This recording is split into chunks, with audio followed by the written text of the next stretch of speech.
আসসালামু আলাইকুম। আজ আমি চলে আসছি ঐতিহ্য আর খানদানি ইফতারি বড় বাপের পোলায় খায় ঠোঙ্গায় পোড়া লয়া যায় পুরান ঢাকার ইফতার বাজারে। অনেক বছরের ইচ্ছা ছিল, ফাইনালি চলে আসলাম চোখের সান্ত্বনা নিতে। দোকানদাররা বাহারি ইফতারের পরশা সাজিয়ে বসেছেন।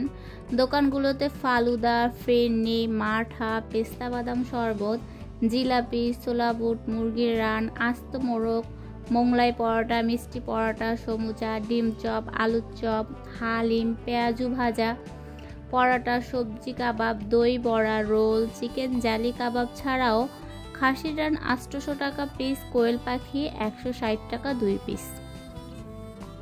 কিন্তু খাবারগুলো সব খোলা রাখা হয়েছে, এটা দেখে আমার তেমন একটা ভালো লাগেনি।